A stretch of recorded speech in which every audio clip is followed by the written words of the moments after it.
All right, guys, we're going to work through push-up progressions today. I'm going to start on the ground for the first drill, and this is literally what it is. It's a drill. All right, so it's basically how to differentiate shoulder motion from everything else.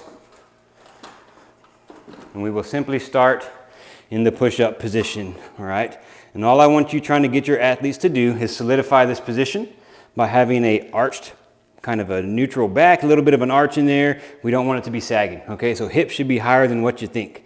From here, all we're doing is pushing into the ground, shoving ourselves away, and then pulling ourselves back in, right? So it's a shoulder blade movement. Shoulder blades go down, shoulder blades go back up. What we don't want is any elbow movement. You'll find on the way down, everyone's gonna wanna bend their elbows, right? So see if you can get your athletes doing just shoulder motions, right? An easy drill is put them up to the wall, have them take a little step back, and then get a little closer. Pull your hands off the wall, hands on the wall, okay? Engage the midline, do that drill on the ground. So that's the first. Drill number one, plank push-up. Drill number two is incline push-up, okay? You can do these on chairs, on couches, on bleachers. I have a fancy little dip stand here is where I like to teach them. But basically, big long push-up position. Elbows are gonna come just past the body, and then all the way back out. We don't want our athletes flaring our elbows out like this when we're doing push-ups.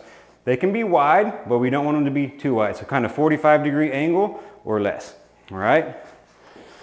Big and tall, same kind of tucked, tight midline. We're gonna come down nice and slow. Don't let them come too far. And then right back up.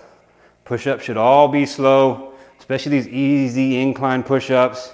Make them take their time. Okay, so incline push-up is the first. To progress that, you just simply lower the incline, right? So we would go something here, lower, lower, until we're down to the ground. Okay, pretty simple. The next push-up is the worm push-up. So it's a normal looking push-up on the way down because we're usually stronger there. And it's a kind of a half push-up hip thing on the way up. So it looks like this, okay? So we make sure we're tight, nice, solid, hollow position. We're gonna try to lower as far as we can, nice and slow. Some might lose it about right here. That's okay. From here, we're gonna push our upper body up and then worm our hips up. Low all the way down. I'm not quite strong enough, so I'm gonna go here, then here. Lower all the way down, here, then here, okay? Eventually, this will turn into this. Right, so there's a couple ways to do partials. You can simply just bend as far as you can and then straighten back out. All right. So partials on the top end. There's also, you can put an object to touch down, kind of like the sit to stand squat. Same idea with the push-up. We're going to lower till we touch, right back up. Once you can get 10, 15 of those, cut the foam roller in half, lower the target, maybe a rolled up towel, go there, and then all the way down to the ground. Full push-up is the next version.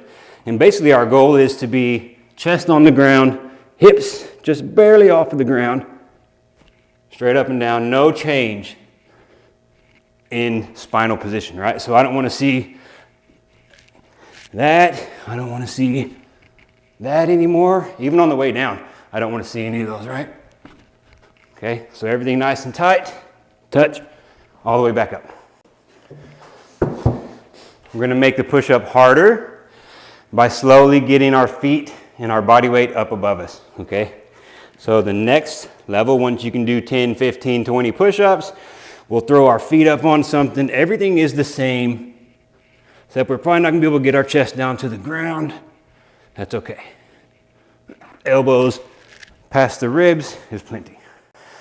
We're slowly starting to progress to the handstand push-up. The pike push-up is the next step. You can do that in a couple of different ways. I'll show you from the ground. It's simply walking your hands close to your feet, taking your nose towards the floor, okay? Boom. Once that's easy, throw our feet up on a box. Maybe a little bend in the knees if you're not real flexible.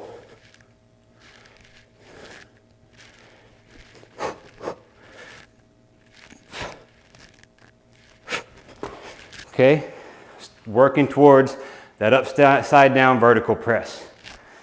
All right, guys, so once we built up some capacity and we feel comfortable with our weight being above our shoulders, it's time to start getting comfortable all the way up on the wall. Okay, so again, make sure you're really good at that pike press. It's a lot of weight going up above your head. We definitely don't want to come crashing down if we're not strong enough to hold it, okay? So there's a couple of ways you can play with this. One is you can just get right after it and start kicking up to the wall. That's kind of how I think most people do it. And so that's how I'll teach it. We'll just go ahead and do that method. We're going to kick right up against the wall. We're going to get into kind of a sprinter's position. And we're going to think about keeping our arms locked out and active the whole time, okay? So we'll just be right here. We're going to get 6 to 8 inches away from the wall, all right? We don't want to be right up on the wall. It's going to be a little bit of room. Sprinter position, we're going to lead with this leg and kick off our down leg, all right? And then we just spend time here. We want to get comfortable upside down. Okay, so you can do holds, right? 10-second holds, working your way up to 45, even 60-second holds there. So build some capacity up against the wall. Once you get good there, we're going to go to partial push-ups, okay? So, or partial handstand. So think about stacking some pillows, some mats, some plates.